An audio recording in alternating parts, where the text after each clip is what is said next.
Welcome back to the Stephen Knight Show. Our guest tonight was a member of the legendary group, the Jackson 5. He joins us tonight to discuss his brand new solo album, Under Your Spell. Please help me welcome back to the show, the one and only legend himself, Tito Jackson. Welcome back to the show. Thank you, Stephen. How you doing, baby? I cannot complain. Always an honor to have you on. You were back on in 2016 promoting your music at the time. And a lot has changed since then. We went through this pandemic. How has life been for you during the pandemic? Well, I used this time to record this album. It was nothing else to do. Right. So it was a great opportunity to call up some colleagues and friends and get this done. So that's what. Now I'm ready to go out and start promoting it. So I wish COVID would go away. I know. Well, time well spent. Well, we're talking about the album, but I want to talk about, social media now. So everyone's on social media. They got the TikTok, the Instagram, people going live on anything. How do you think it would have been different for the Jackson 5, you all coming up if we had social media back then? Oh, wow. That's a good question, man. Because we did everything analog. Right. I think we would have been at the top of the game. Mm-hmm. I just can't, I don't know. I can't imagine it. Yeah. Are you on social media? I know you have pages, but do you use social media yourself or do you have people to do it for you? I have people do it for me when it comes to the business parts. Like right now with the release of the album, they putting up posters and interviews and all this other stuff. But when I'm like on my downtime in between, I communicate with my fan base. Yeah, I get that. Do you like the fact that you can communicate directly with them? That's what social media does help with. Exactly. Directly and personal, that's the only way to be. And with some of the fan base, it's very good because back then, like we were saying earlier, with the Jacksons, we didn't have all these other items and tools that we can use today to put us in touch and closer to the fans, Right. Social media has been a God's gift in that fashion. Yeah. As far as music for the professionals, is hurt in record sales because there's no more records to sell. That's true. I understand they're trying to make a comeback, but one hand washes the other, I guess. Now it's not about how many records sold, it's about how many followers you have. Yeah. I interviewed this actor one time and he said he has lost jobs because he didn't have as many followers on Twitter as someone else. He was a big name actor. That's crazy. Now, absolutely, that's what they go by. Who do you listen to? Are they current artists that you listen to today that you enjoy? Yes, I listen to Mr. Bruno Mars. I don't know why he just seems to. He seems to do something for me musically. I like the kind of music he's producing today over others. Other music is too much of that.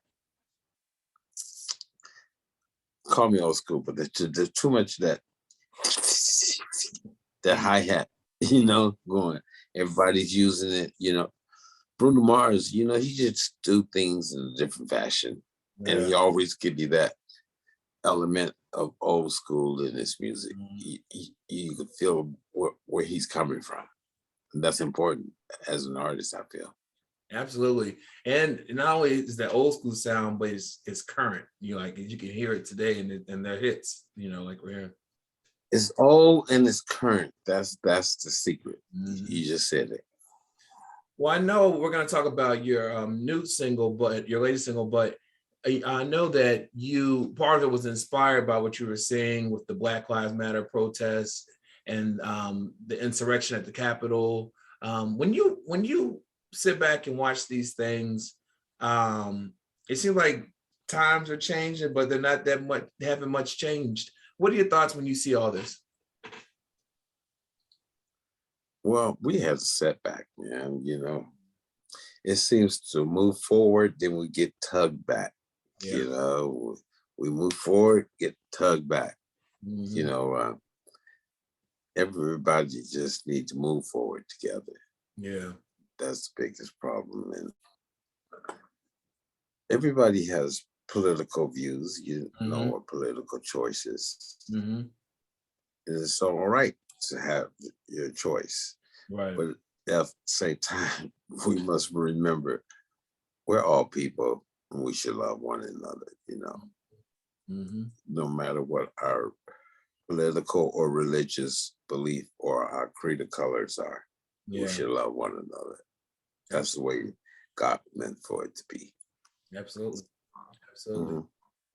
Well, let's talk about the new album. Under Your Spell, you said you recorded it during the pandemic, and you have, George Benson, you have your brother Marlon Jackson, Eddie Levert, Kenny Neal, Bobby Rush, Stevie Wonder, just to name a few. What was your inspiration for creating the album? I know this is your second sophomore album. What is your inspiration for creating it this time around? Well, with the George Benson situation, I had been working with the B.B. King Band as a featured artist on their show. Mm-hmm. Colette was the singer in that show. So we talked about doing some of her daddy, Eric Denver, sax player, produced the song Rock Me Baby. Mm-hmm. And he had put a track together for rhythm and this and that. Then the stage manager of the B.B. King Band happens to be a friend, Rob. He's a friend of George Benson. Okay. And he told George Benson that I was, performing with the band and this and that.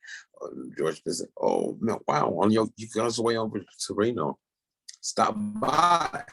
Mm-hmm. So we stopped by and we told him about the project with B.B. King and this and that. He got on it. Went to the studio, got on it, and Colette and I sung our leads while he played the guitar. Mm-hmm.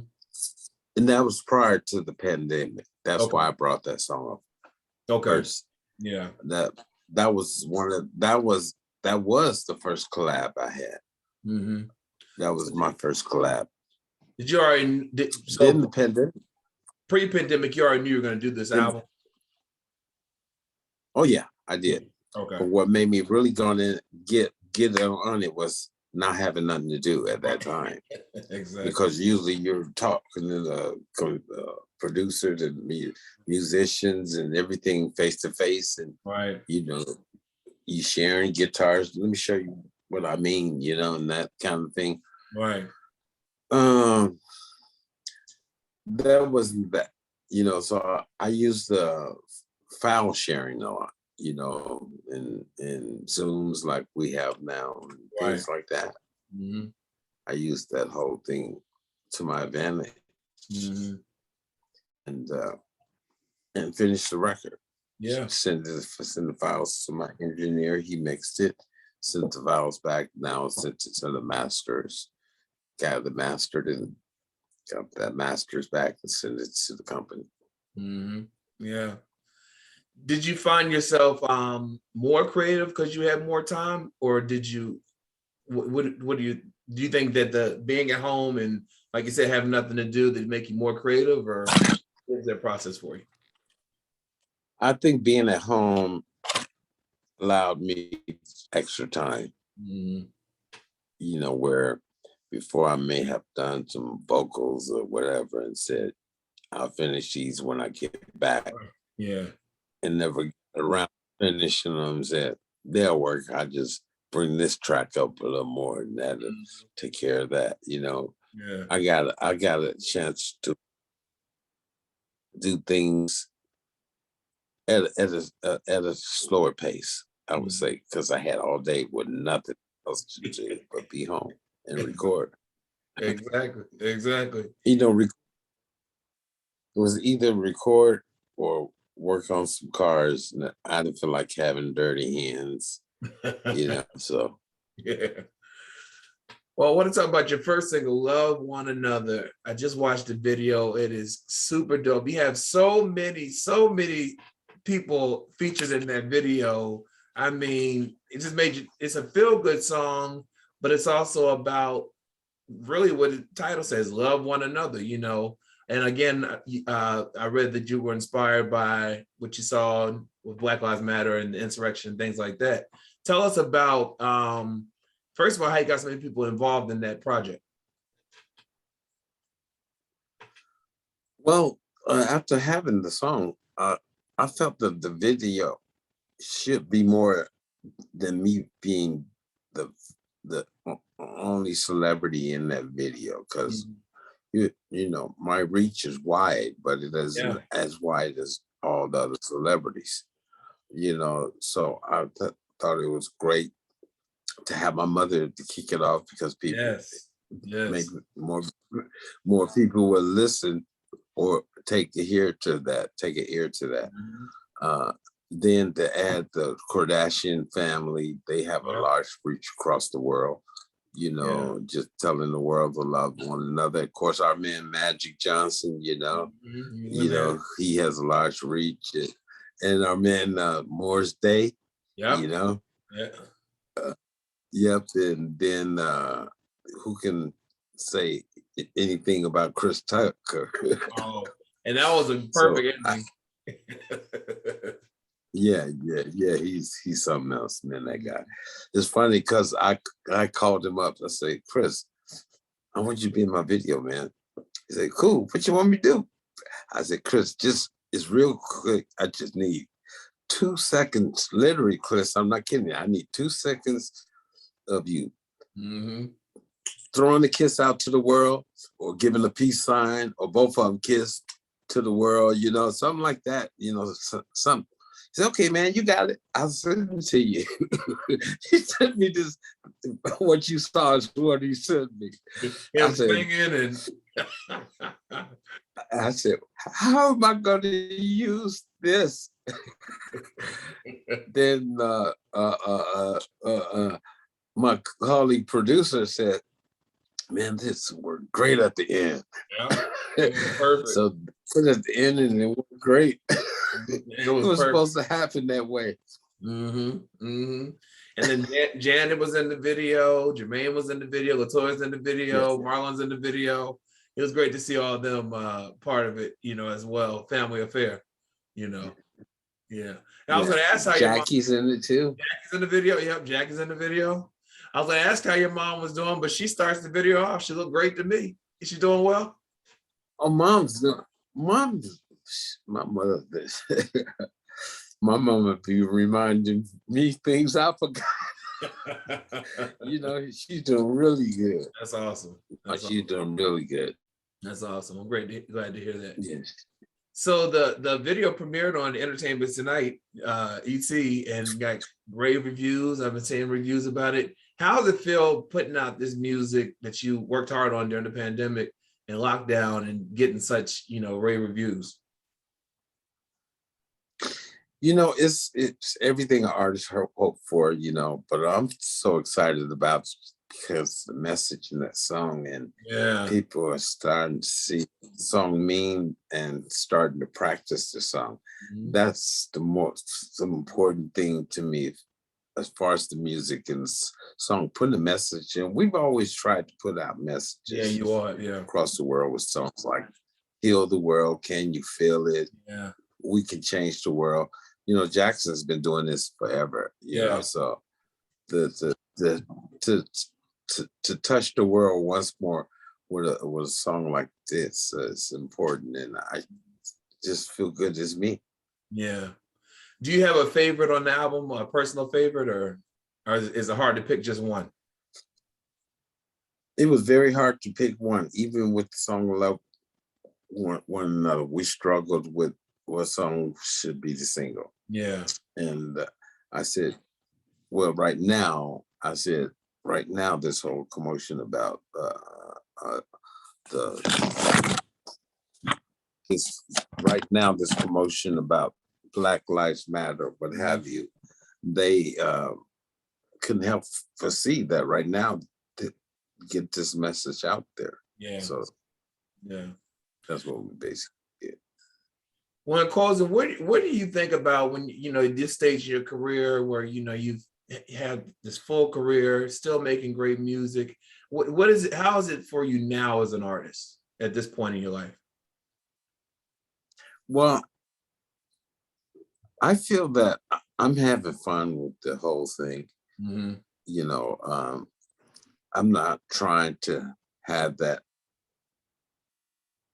third record or that sophomore record to make a name for myself, because Right. I've done that, you know, Exactly. with brothers and been inducted in the Hall of Fame, which I look at as very important to my career. Yeah. Because I used to think of Hall of Famers, people like Barry Bonds and Magic Johnson, and, you know, these kind of Jim Brown, you know, and if I'm that in music, that's a big accomplishment. It is. You know, so I feel good, man. So now I do it just for the fun of it. I play for the Queen. I got a star on the Walk of Fame. Yeah. I've seen the world Yeah. 100 times over. I sold millions of records with my family, performed everywhere. I've done just about everything, you know. So now it's just basically just putting the car on cruise and got 100 miles to go. Yeah. You know, and getting there, you know, and leaving something behind that people can remember. Most definitely. Well, you're definitely doing your thing, and I appreciate your time. The album is called Under Your Spell. It is available everywhere, wherever you buy your music. Tito Jackson, it's always a pleasure. It's an honor, and I wish you continued success with this project. Thank you. Peace and love to you. All right. For more information, go to our website, StephenKnightShow.com, and we'll be right back after this.